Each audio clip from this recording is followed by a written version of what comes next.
Alô? Então, vamos retomar tudo. Boa noite para todo mundo.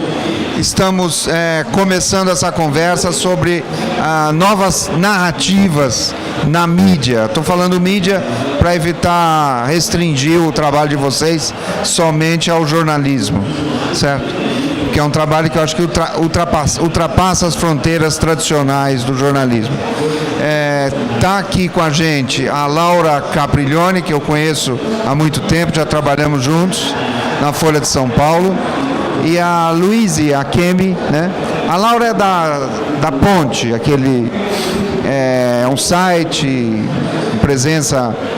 Eu não achei a Ponte no Facebook, mas tem presença também no Facebook, tá. Ponte Jornalismo.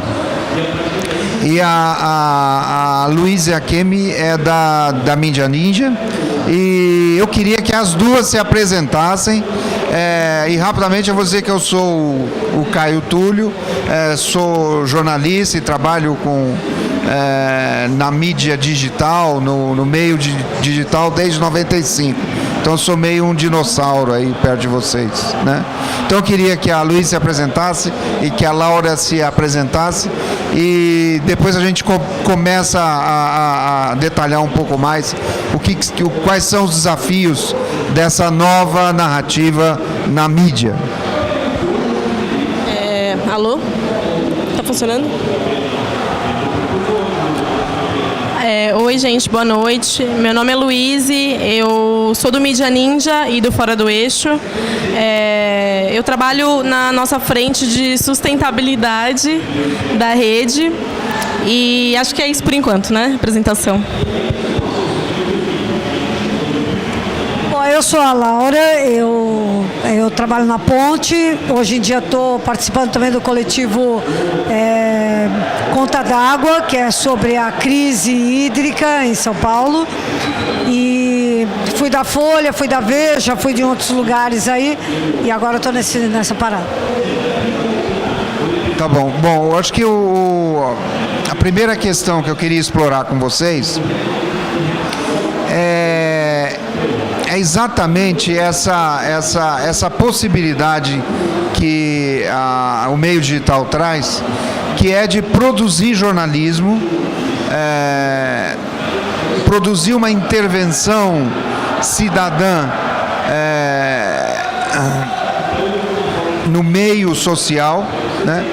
Sem estar amarrada às empresas tradicionais de produção de conteúdo, né? Como é que vocês duas veem isso e como é que vocês lidam com isso? Eu acho que um dos desafios grandes aí é como ter uma sustentação financeira capaz de permitir que vocês possam produzir informação dentro de padrões éticos e dentro de padrões de confiabilidade, né? Que a técnica permite que isso aconteça, mas que a gente não vê isso acontecendo de maneira geral na internet, porque evidentemente as pessoas não estão tecnicamente preparadas para produzir informação profissional. Então, queria que vocês discutissem um pouco isso, detalhassem um pouco isso. Vamos começar agora com a Laura. Bom, essa pergunta é uma pergunta complicada, né? Porque a imprensa tradicional é uma imprensa profissionalizada, né? É uma imprensa que teve na virada dos anos 90 para os anos 2000 um momento de extrema... era uma farra, né? Era uma festa, a gente ganhava muito dinheiro, era um negócio assim, que essa história da bolha da internet e tal, não sei o quê, pegou a mídia tradicional e criou uma espécie de um festim diabólico, né? Quer dizer que todo mundo estava acostumado a ganhar muito dinheiro, a trabalhar. Quase os jornalistas viraram celebridades naquela época, viraram grandes salários, viraram... enfim, e eu acho que a crise, quando ela veio forte, veio louca, veio feroz. Num certo sentido, eu não vou dizer que qualquer crise seja boa, mas eu acho que essa crise foi excelente, entendeu? Quer dizer, eu acho que essa crise permitiu colocar em xeque todo o modelo de produção de notícia que a gente conhecia até então. A gente não conhecia mídia ninja, a gente não conheceria a mídia ninja se não houvesse a crise da mídia. A gente não conheceria a Ponte, que é o coletivo do qual eu faço parte, que trata de cidadania, direitos humanos, segurança pública e tal, se não houvesse a crise da mídia tradicional. Num certo sentido, essa crise é uma crise que abriu um leque gigantesco de possibilidades. Meio como, se a gente pudesse falar assim, a crise da falta d'água agora, por mais horrível que ela seja, ela vai permitir que a gente aprenda a lidar com esse recurso ambiental limitado e com o meio ambiente de maneira diferente, né? Quer dizer, a gente vai ter que aprender como que se faz. Eu acho que essa possibilidade que a gente tem aberta hoje, que é dada pelo fato de que a gente tem muito jornalista muito bom desempregado. Então, vamos falar a verdade. Acho que apagou aqui, né? Alô, alô, alô. Alô. Esse aqui tá bom, ó. Então, eu acho que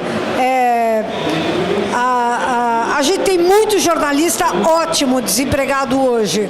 Gente que ganhou prêmios, gente fodida, gente ótima, gente que já fez um monte de coisa desempregado, que pode começar a trabalhar com um monte de meninos e meninas e tal, que vem na internet, no fato de ter um iPhone, de ter um smartphone, vem nisso a possibilidade de virar eles mesmos narradores das histórias que eles presenciam.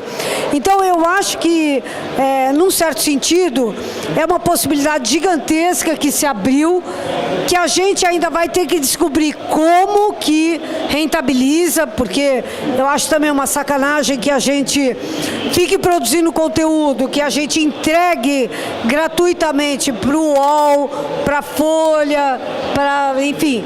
Eu acho que a gente tem que ver como rentabilizar isso, mas eu acho que é uma possibilidade gigantesca que um monte de gente tem de virar jornalistas hoje, de virar narradores das suas próprias histórias.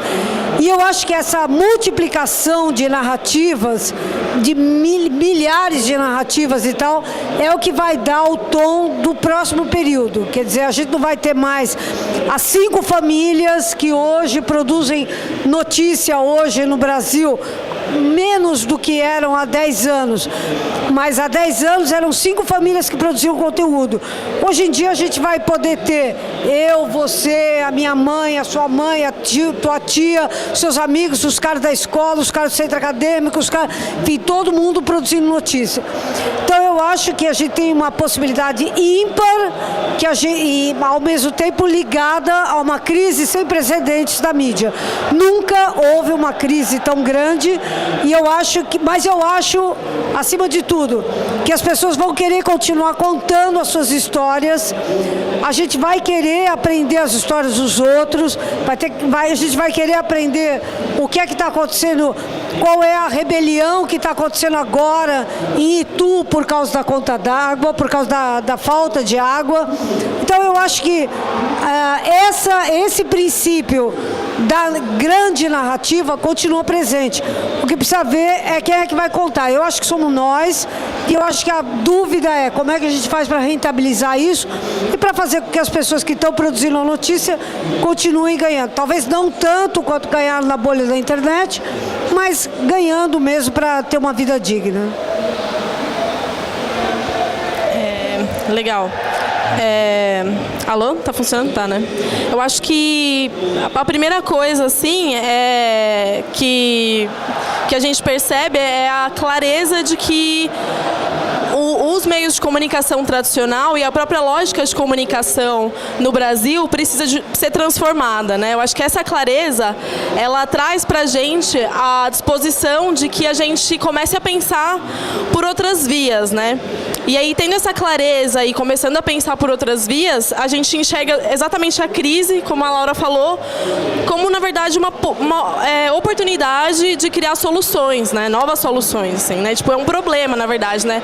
A mídia, o monopólio, a falta de transparência, a falta de acesso, a manipulação, enfim, tudo isso são problemas, mas que, na verdade, a gente passa a enxergar eles como uma oportunidade de criar soluções.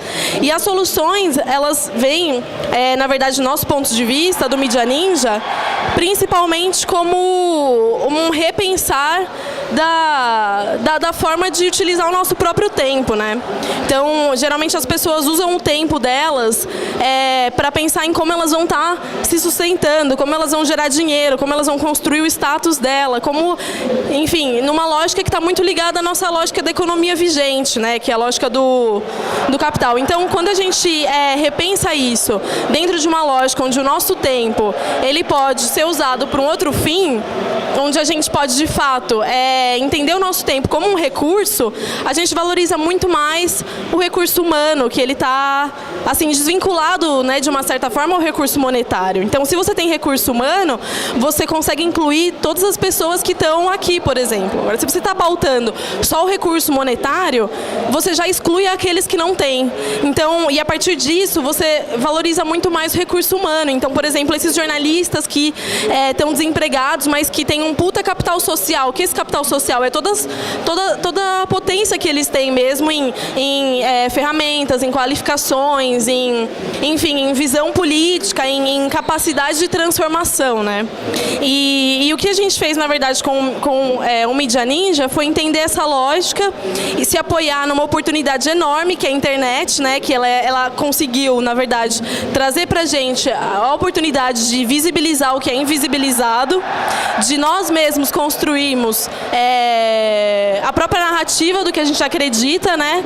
E fazendo isso estando desvinculado às mídias tradicionais, ou seja, se eu quero postar um texto a respeito da minha visão política em relação a esse evento, eu vou lá e posto. Eu não dependo de um grande jornal ou de uma grande revista, ou de ter um grande, ou de ter um aval de jornalista, ou seja, eu posso ir lá e simplesmente fazer. Então, essa possibilidade, junto à possibilidade de criação de redes, de plataformas em redes, que por meio da lógica colaborativa, ou seja, entendendo que cada um pode somar com o seu potencial, a gente pode criar, enfim, um meio de comunicação novo, que não depende de uma grande mídia, mas que depende, sim, da disposição e potencialidade das pessoas que querem fazer parte, né? E se a gente tem pessoas dispostas, se a gente tem pessoas qualificadas, se a gente tem ferramentas que hoje em dia está muito ao nosso alcance, que são celulares, internet, computador, enfim, está muito ao nosso alcance, a gente tem aí, então, tudo que a gente precisa para, enfim, criar um meio de comunicação. E aí, claro que entram os assuntos que estão mais profundos, que é o financiamento, que é tudo isso. Mas, de pronto, assim, né, a primeira fase, assim, o primeiro passo que você tem que dar, que é ter as ferramentas à disposição e o tempo, todo mundo aqui tem. Então, partindo desse pressuposto, a gente tem um horizonte gigante de possibilidades de criação e de desenvolvimento de projetos com novas lógicas de financiamento, né? E eu acho que isso está muito ligado, principalmente, a gente reentender o nosso tempo e a tentar se apegar a umas novas lógicas, assim, né? Tipo, em vez de a gente vender o nosso material, por que a gente não disponibiliza isso?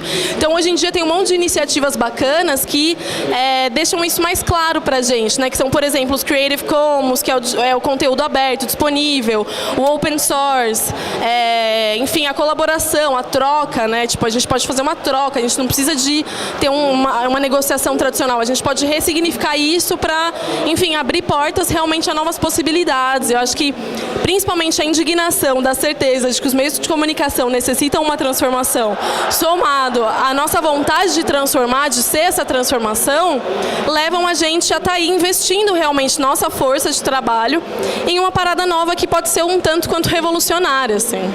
E a experiência do Ninja, eu acho que ela vem muito nesse sentido, né? A gente usa muito do capital social das pessoas, da potencialidade delas para politicamente estar incidindo também. Então, eu acho que mais ou menos por aí. Tá, eu acho que esse assunto tem que ser aprofundado, porque a questão do financiamento do jornalismo cidadão, digamos, do jornalismo participativo, do jornalismo que rompe com a barreira da mídia tradicional, vem sendo discutida não só no Brasil, como mundo afora, né? E a gente tem exemplos importantes aí, tanto nos Estados Unidos quanto na Europa e na própria Ásia, né? Exemplos que estão vivos aí até hoje e muitos a duras penas, né? Seja buscando financiamento através de um crowdfunding, seja buscando financiamento através de fundações que têm aí recursos destinados a esse tipo de jornalismo que está nascendo agora. Então acho que nós temos que aprofundar essa questão, mas eu vou deixar um pouco mais para frente. Eu queria que cada uma de vocês me desse um belíssimo exemplo de uma narrativa, pode ser um vídeo, um texto, uma cobertura, o que no Mídia Ninja, o que na Ponte, vocês consideram um exemplo daquilo que é jornalismo cidadão, daquilo que deve ser feito e o que os diferencia do jornalismo tradicional. Vamos começar com você, então. Eu acho que tem vários exemplos. O que me veio na cabeça agora, que eu acho que até a Laura vai poder falar melhor, é o Conta d'Água, que é um projeto, na verdade, que reúne um monte de meios de comunicação, um monte de jornalistas, de fotógrafos, de ativistas, em torno da pauta da água, né, que é a nossa situação aqui, né, da cidade, do estado, que estão juntando assim, as suas tecnologias e o seu potencial para construir uma contra-informação a respeito da crise hídrica, né? Eu acho que, para mim, isso é um belíssimo exemplo, porque o principal laço de sustentação desse projeto é a confiança e a vontade de dar visibilidade a isso, né? Então, visto a um cenário de escassez de informação, pelo menos a informação que a gente acredita que é a que tem que estar aí, disponível e acessível às pessoas, né, a esse cenário de escassez, somado a um cenário de que a gente não acha que é tão justo, que tem injustiça, que tem um monte de coisas que a gente queria mudar, a vontade das pessoas, né, de fazer isso, surge então o Conta d'Água, que reúne, o Mídia Ninja é um dos meios de comunicação que está envolvidos, assim como a Ponte e vários outros meios estão aí somando, né, cada um com a sua força, assim, com o que pode somar, né? Aí tem gente que é muito bom de texto, tem gente que é muito bom de foto, tem gente que é muito bom disso, aquilo. Junta isso, né, dentro de uma lógica de rede, que é exatamente essa, né, da colaboração, da coletividade, e constrói um projeto incrível, né, que tem um conteúdo massivo, rico, a respeito do assunto da crise hídrica e que também está 100% aberto a que novas pessoas cheguem e se aproximem para somar também. Se de repente alguém quer vir e fazer parte, essa pessoa pode. Então, essa lógica de estar aberto, além do código aberto, né, de ser transparente, da informação ela ser em Creative Commons, além disso, né, do conteúdo ser aberto, o próprio formato, né, a própria base do projeto está numa lógica aberta, onde não restringe a qualquer pessoa fazer parte, participar, enfim, somar. Então, para mim, esse é um belíssimo exemplo, ligado principalmente ao jornalismo, né, cidadão, acho que seria esse. Bom, eu acho que ela foi excessivamente humilde, para não citar um puta furo que Mídia Ninja deu, então vou citar, que foi durante as jornadas, as ditas jornadas de junho, quando eles pegaram porque eles adotaram um ponto de vista que era um ponto de vista de dentro do movimento. Então eles não estavam querendo cobrir só como a imprensa tradicional cobre de fora, e dando a voz para a Secretaria de Segurança Pública, dando voz para os policiais, dando voz para os manifestantes e tal, mas assumindo o ponto de vista de ativistas. Eles pegaram e flagraram, dentro da manifestação, filmando a manifestação, flagraram os policiais que eram policiais infiltrados dentro da manifestação e que se fingiam de manifestantes para fazer a provocação contra a polícia e assim atrair a repressão, os famosos P2. Foi tão importante isso que eles fizeram, porque eles mostraram como que a polícia entrava na manifestação, se vestindo de black bloc, para pegar e provocar a repressão, e depois saíam e iam se refugiar dentro das tropas para obter guarida. E esse furo que eles só conseguiram porque estavam dentro da manifestação, teve que ser repercutido pela Globo, pelos jornais todos, pela Folha, pelo Estado, por todo mundo, porque era a prova cabal de que tinha P2 infiltrados dentro das manifestações. Então, isso aí é o tipo de coisa que só você, adotando um determinado ponto de vista, você consegue. Eu acho que o Mídia Ninja, que assume totalmente a ideia de ser mídia ativista, é um tipo de vertente do jornalismo independente. A gente nem mais gosta de chamar de independente, a gente gosta de chamar de interdependente.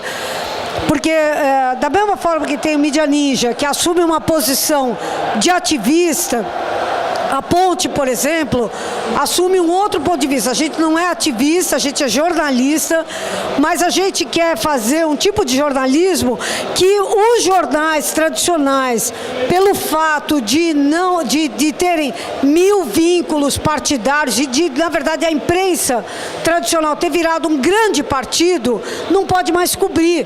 Então, não cobre mais porque aquela ideia de jornalismo pluralista, partidário, independente, foi para o beleléu, e os jornais tradicionais viraram comitês eleitorais do PSDB, a gente sabe disso, viraram comitês eleitorais da Secretaria de Segurança Pública, viraram comitês eleitorais de um monte de gente aí que não tem nada a ver com os interesses da democracia.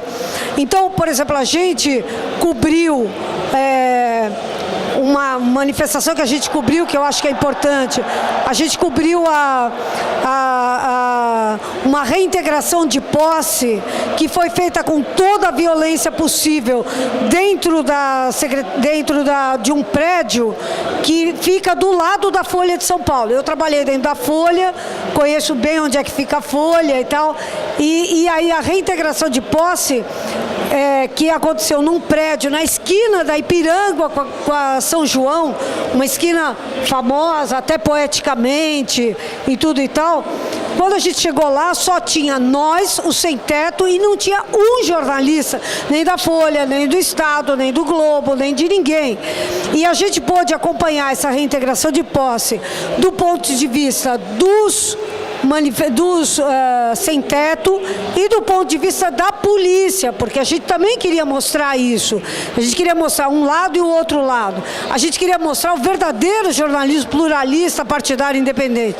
Eu acho que foi uma cobertura importante que a Ponte fez e que mostrou o quanto a imprensa tradicional está longe dessas questões práticas da vida da cidade, da reforma urbana, das reivindicações, dos movimentos sociais e tudo mais. Quer dizer, como eles se afastaram disso e viraram, na verdade, porta-vozes, meros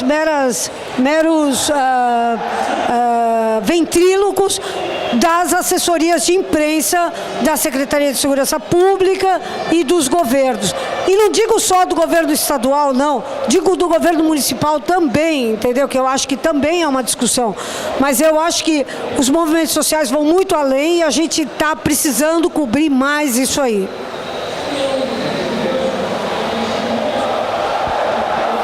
Laura, a Laura trouxe a questão política, que eu acho que é uma questão que também merece um aprofundamento. Como produzir um jornalismo cidadão vinculado àquilo que a gente pode entender que seja o interesse público, e mesmo assim existem várias formas de entender o que é o interesse público, né? Para o MDB o interesse público é uma coisa, para o PSDB é outra, para o PT é outra, né? Mas como trabalhar um jornalismo cidadão sem fazer o reverso do que fazem os grandes jornais, uma vez que eles são também partidários, né? Então, é possível, por exemplo, fazer um jornalismo cidadão sem estar umbilicalmente ligado ao governo ou, por exemplo, ao PT? Essa é a questão. Aí eu começo com a Luísa.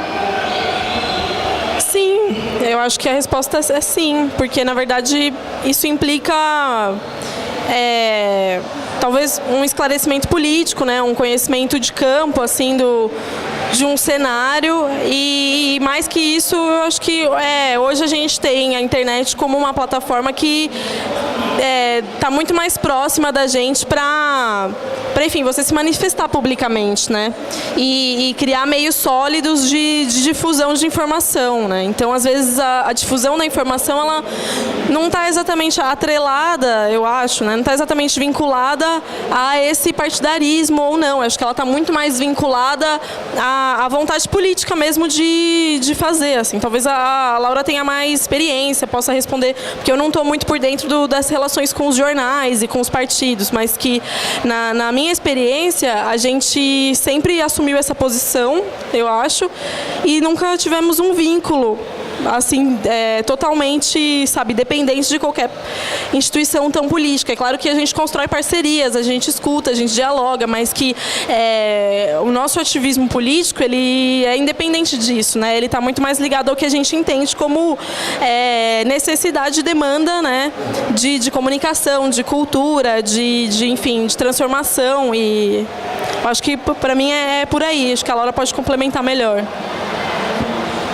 Olha, Caio, eu acho que essa questão, eu acho que nós estamos vivendo um momento tão rico, ao mesmo tempo ele é dramático, né? Quer dizer, nós estamos vivendo um momento quase de negação da política e essas denúncias de corrupção que tem de tudo quanto é lado e tal. Então, eu acho que é um momento dramático, mas se a gente for ver hoje, é muito interessante, porque se você olhar quem são os movimentos sociais que de fato estão movimentando a roda do debate político hoje, eu acho muito interessante, porque não são nem movimentos, como já foi no passado, ligados a esse ou aquele partido. Então, se você chegar a falar assim, o MTST é um movimento importantíssimo, é o único movimento hoje social que consegue, assim,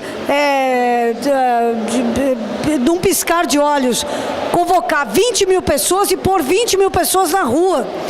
É um movimento tão importante que o ano passado, durante a Copa do Mundo, quando estava todo mundo apostando no tudo ou nada, no tudo o governo, no nada os anti-Copa, o MTST chegou e chamou uma manifestação, reuniu 20 mil pessoas, e essa manifestação acabou na porta do Itaquerão. Acabou na porta do Itaquerão, e quando todo mundo estava, o mundo inteiro estava esperando. Bom, e agora, eles vão entrar ou eles não vão entrar? Se eles entrassem, eles acabavam com a Copa do Mundo. Se eles não entrassem, eles podiam ser acusados de rendição. No entanto, eles foram lá e altivamente negociaram com o governo. Eles não são petistas, eles são um movimento social, até porque o PT não quer saber deles. A verdade é essa, quer dizer, o PT está tão enfronhado em sustentar a governabilidade e ficar de bem com a Cátia Abreu, e ficar de bem com o Levi, e ficar de bem com o agronegócio e com tudo o que mais vem junto, e com os bancos e tal, que o PT não quer proximidade com eles. Essa que é a verdade, entendeu? Então a gente tem hoje a possibilidade incrível de ter movimentos sociais importantíssimos, inclusive a CUT, inclusive agora a CUT acabou de dirigir um movimento contra as demissões em São Bernardo do Campo, que afrontou todo o modelo neoliberal que o Levi encarna. Então, eu acho que hoje a gente tem a possibilidade de ter movimentos sociais muitíssimos representativos que precisam vocalizar os seus pontos de vista e que querem falar com a população. E que não encontram possibilidade de falar com a população via os jornais tradicionais. Não, aí não rola. Então, o que está acontecendo?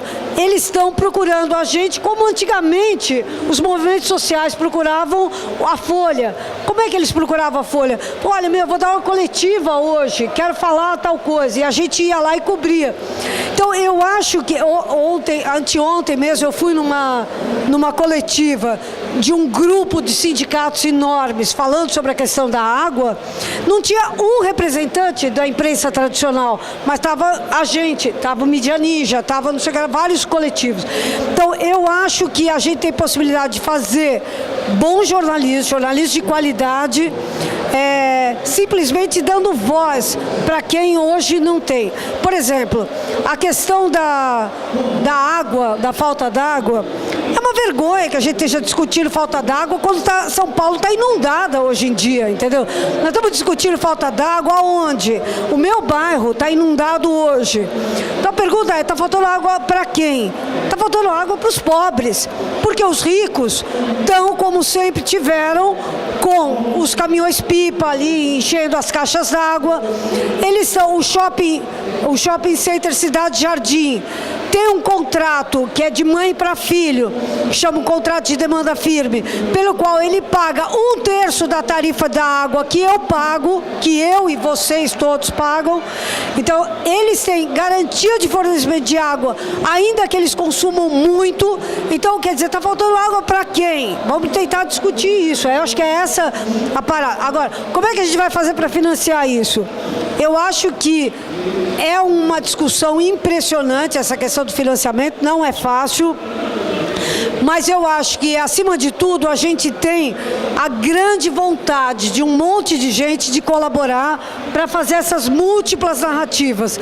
E eu acho que por exemplo, eu tenho um amigo, que é o Rafael Vilela, que é amigo também, aqui, é um cara do Mídia Ninja, que ele fala o seguinte: o Estadão tem hoje no Rio de Janeiro 5 jornalistas. A Folha tem 5 jornalistas no Rio de Janeiro. Só de gente que está disposta a colaborar em fazer jornalismo colaborativo, no Rio são mais de 500. E foram esses caras que fizeram o caso Amarildo. Quem fez o caso Amarildo não foi o Globo. O Globo repercutiu o caso Amarildo. Quem fez o caso Amarildo foram as redes sociais. Então é isso, quer dizer, a nossa força são as redes sociais.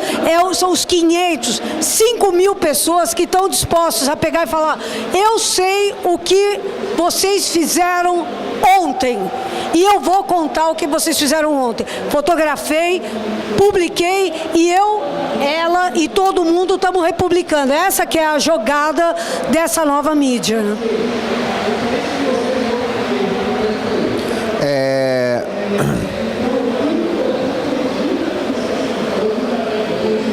Essa é outra questão, ao lado da questão do modelo de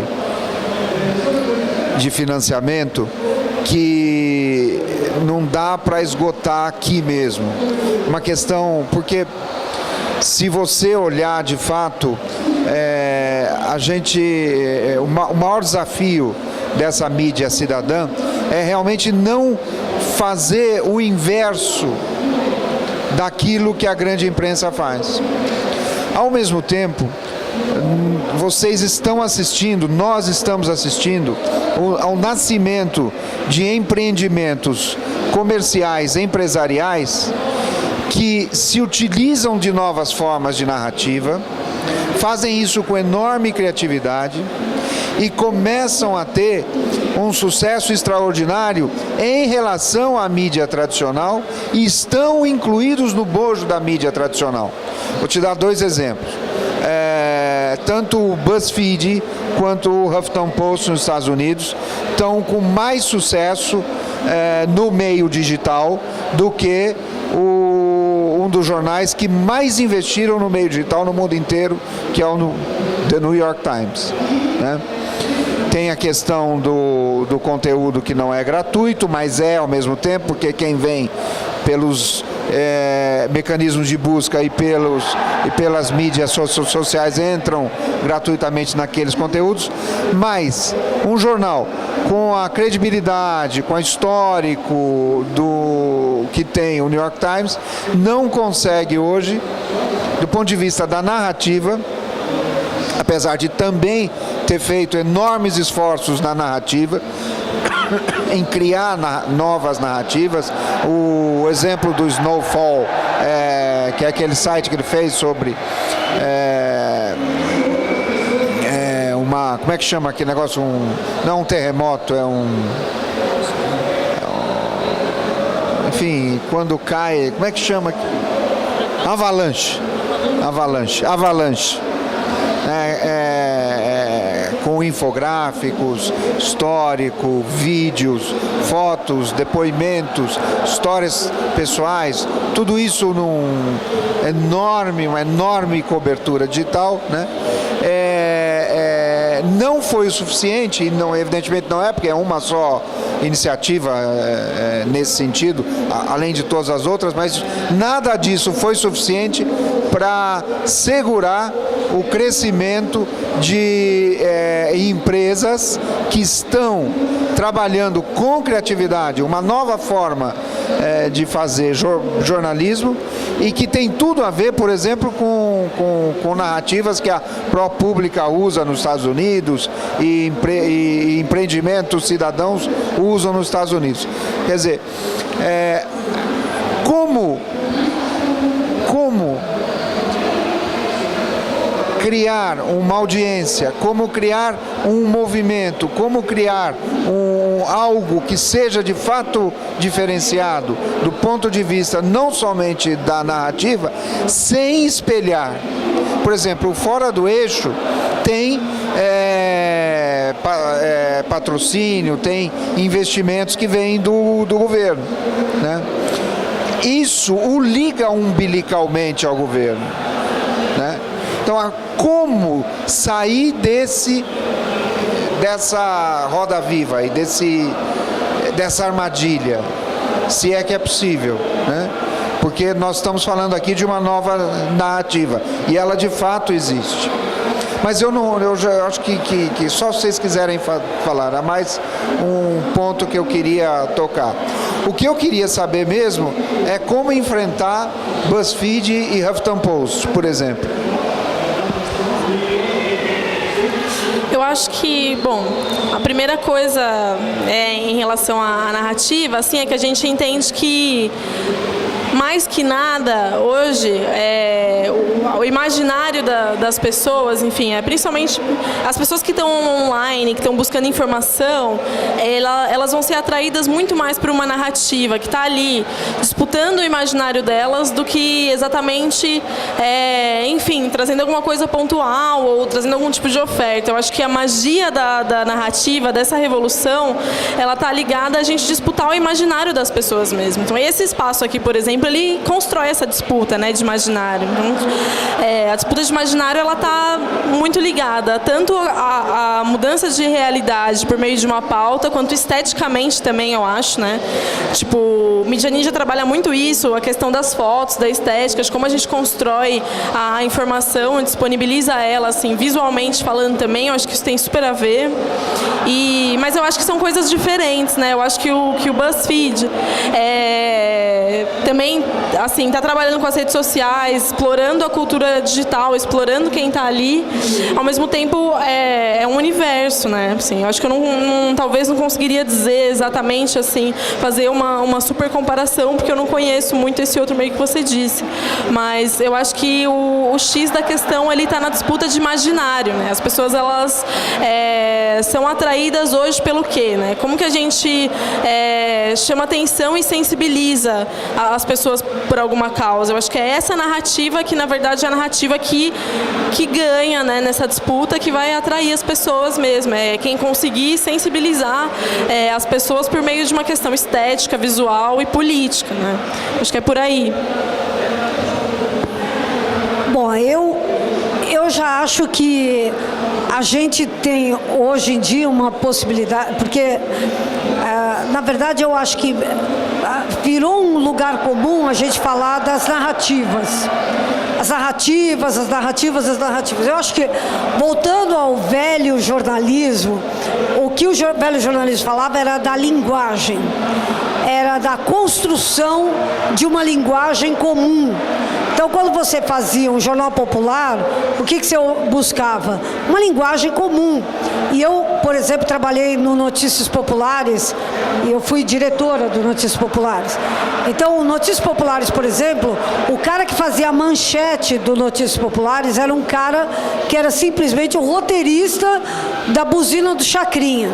Então, não é que ele falava assim, eu vou fazer uma linguagem popular. Ele era a própria linguagem popular, ele sabia fazer a linguagem popular, ele vocalizava, ele falava comigo nesse tom.